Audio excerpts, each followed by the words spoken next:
একটা সন্তান যখন প্রাপ্তবয়স্ক হয়, সে যখন উপার্জন করে, তার সকল টাকার পয়সা এনে মায়ের কাছে দিতে হবে, বাবার কাছে দিতে হবে, তারা যা খুশি করবে না। শরীয়ত এটা বলে না। শরীয়ত বলে সম্পদ যে উপার্জন করেছে এর ব্যাপারে অধিকার একমাত্র তার। হ্যাঁ, উপার্জিত সম্পদ থেকে মার চলার জন্য, মার বেঁচে থাকার জন্য, সুস্থতার জন্য, চিকিৎসার জন্য যেটা প্রয়োজন সন্তান হিসাবে সাধ্য অনুযায়ী, মায়ের নিজের না থাকলে বা দেওয়ার মতো ব্যবস্থা না থাকলে অবশ্যই সন্তানকে সেটা বহন করতে হবে। আর স্ত্রীর সর্বাবস্থায় স্বামী হিসাবে স্ত্রীর ভরণ পোষণ এটার ব্যবস্থা করতে হবে। এর বাইরে উদ্বৃত্ত টাকা সেটা ছেলে কি মাকে উপহার হিসাবে অতিরিক্ত দিবে, না স্ত্রীকে দিবে, না কাকে কত দিবে, নাকি আদৌ কাউকে না দিয়ে নিজের অ্যাকাউন্টে রাখবে, এটা একান্ত তার ব্যাপার। এখানে শরীয়ত মা বাবাকে ইন্টারফেয়ার করার অধিকার দেয় নাই সেইভাবে যেভাবে আমাদের অনেক মা বাবা মনে করেন যে তাদের অধিকার আছে। ছেলে বিদেশ গেছে, উপার্জন করে টাকা পাঠাবে সব বাপের নামে মায়ের নাম, তারা যা খুশি করবে, তারা সেখান থেকে বৌমাকে যা দেওয়া দিবে আর যা নেওয়া দেওয়া না দিবে না। এভাবে আসলে ইসলাম মা বাবাকে এতটা অধিকার দেয় না যে সম্পদ সারা জীবন যা কামাই করবে সব বাপ মা যা ইচ্ছে তা করবে। জি না, এই সুযোগটা নেই। অনেক মা বাবা এটা জানেন না এবং এখানে অনধিকার চর্চা করেন তারা। সন্তান হিসাবে অবশ্যই মা বাবার সামনে যত বেশি সম্ভব নিজেকে বিনয়ী করে তুলবে, সমর্পণ করবে, তাদের কথা মতো চলার চেষ্টা করবে। তাদের লাগবে 10 টাকা, সম্ভব হলে 15 টাকা দিবে। তাদের যা দরকার তার চেয়ে বেশি দেওয়ার চেষ্টা করবে, তাদের চাহিদার চাইতে বেশি সেবা করার চেষ্টা করবে। এটি সন্তানের জায়গা থেকে তার মানসিকতা থাকা উচিত। মা বাবার প্রতি কর্তব্য বোধের জায়গা থেকে তারা আমাদের মা বাবা। আল্লাহর পরে তাদের সদাচরণ করার গুরুত্ব সবচেয়ে বেশি আল্লাহর ইবাদতের পরে। অতএব সেটা খেয়াল রাখবে। কিন্তু মা বাবা এর মানে এই না যে সব কিছু মা বাপ নিয়ন্ত্রণ করবে। জি না, এখান থেকেই সংসারে অশান্তিটা শুরু। মা বাপ জানে না তাদের অধিকারের রূপরেখা কি এবং কতটুকু সীমানা আছে। এর বাইরে তারা মা বাপ হিসাবেও অধিকার চর্চা করতে পারে না বা তাদের ক্ষমতা তারা জাহির করতে পারে না। এটা আমাদের সমাজে জানাশোনা নেই। এই জায়গা থেকে সমস্যাগুলো তৈরি হয়। একটা হাদিস আছে, সেখান থেকে কিছুটা অনেকে ভুল বোঝেন।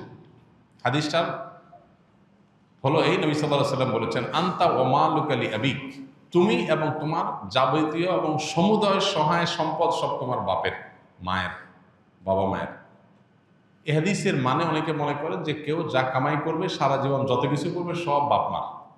জি না, এই হাদিসের ব্যাখ্যা হলো তুমি তোমার উপার্জিত সম্পদ এখানে তোমার বাপ মার, অর্থাৎ তাদের খরচ খরচার জন্য যতটুকু দরকার ততটুকু তোমার এখান থেকে নেওয়ার অধিকার তাদের আছে। এখানে সমুদয় সম্পদ বোঝানো হয় নাই। যদি সমুদয় সম্পদ বোঝানো হতো তাহলে জাকাত তো বাপমার উপরে বর্তাইত, ছেলের উপরে বর্তাইত না।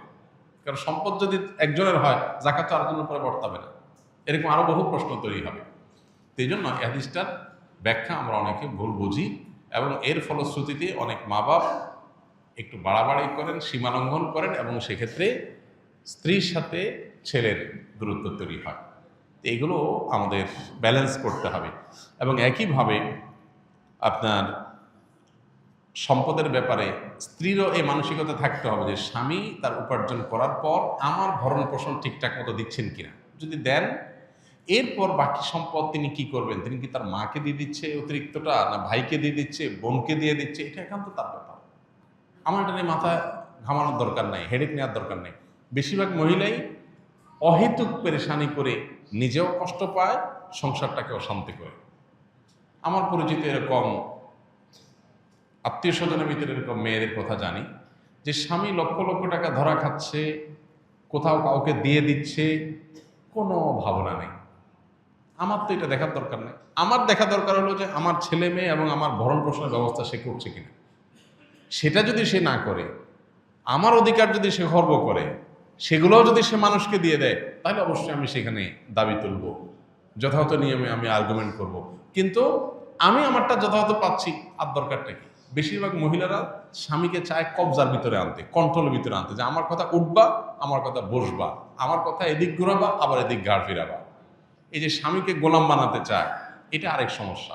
তাহলে একদিক থেকে মা বাপের সমস্যা, আরেক দিক থেকে বইয়ের সমস্যা। এই সমস্যাটা কেন হয়? কারণ তার কতটুকু অধিকার আছে এটা সে জানে না। তার যতটুকু অধিকার আছে তিনি তার চাইতে আরো বেশি খাটাইতে চেষ্টা করেন। এটাই হলো একটা ভুলের জায়গা। দাম্পত্য জীবনের সুখ শান্তির জন্য এই জিনিসগুলো অনেক গুরুত্বপূর্ণ। এই জন্য বিয়ের আগে ট্রেনিং হওয়া দরকার। সন্তানকে ছেলে মেয়ে করে বিয়ে করাবেন, সেখানে কি করবেন কি না করবেন, কোথায় অধিকার খাটাতে যাবেন কোথায় খাটাতে যাবেন না, এগুলোর উপর ট্রেনিং হওয়া দরকার। আমার অনেক দিনের স্বপ্ন ইনশাআল্লাহ এরকম একটা ট্রেনিং ডেভেলপ করার, যে বিবাহ ইচ্ছুক ছেলে মেয়েরা এই ট্রেনিং করবে। ডে লং ট্রেনিং হবে, পাওয়ার পয়েন্ট প্রেজেন্টেশন হবে, যে তারা দাম্পত্য জীবনকে সুখী করবার জন্য তাদের কোন কোন পলিসি পদ্ধতি অবলম্বন করতে হবে, চ্যালেঞ্জগুলো কীভাবে ওভারকাম করবে, এই সব বিষয়গুলো থাকবে ইনশাআল্লাহ। খুব শীঘ্রই আমরা এটা হয়তো ঘোষণায় যাব এবং এই ট্রেনিংটা শুরু করব। তো আমাদের বাসা বাড়িতে যে অশান্তিগুলো আছে, যে কলহগুলো আছে, আল্লাহ তাআলা সেগুলোকে দূর করার তৌফিক দান করুন।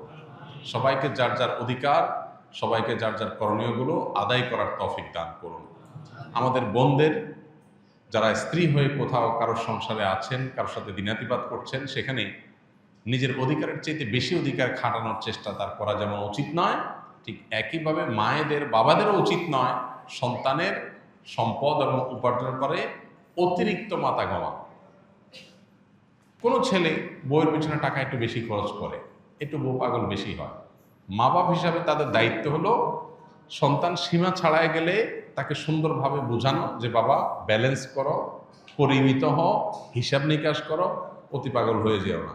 এরপর যদি দেখা যায় যে না ছেলে ভুল বোঝে বা বৌমা ভুল বোঝে, তো বাপ মা হিসাবে তারা তাদেরটা পাচ্ছে কিনা তারা দেখবে, বাকিটা নিয়ে মাথা ব্যথা করবে না, বরং আল্লাহর পরে হাওয়ালা করে দিবে। কারণ বিয়ের পর বিশেষ করে কয়েক বছর পর্যন্ত, একটা নির্দিষ্ট সময় পর্যন্ত এই পাগলামিগুলো ছেলেরা করে। এরপরে আস্তে আস্তে হুঁশ ফিরে আসে, মাথায় ব্যালেন্স হয়, তখন সে আর আগের মতো পাগলামি করে না।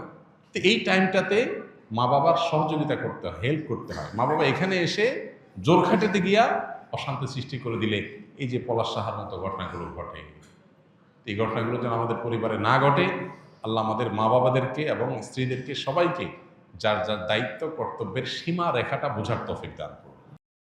আস-সুন্নাহ ফাউন্ডেশন, উম্মার স্বার্থে সুন্নাহ।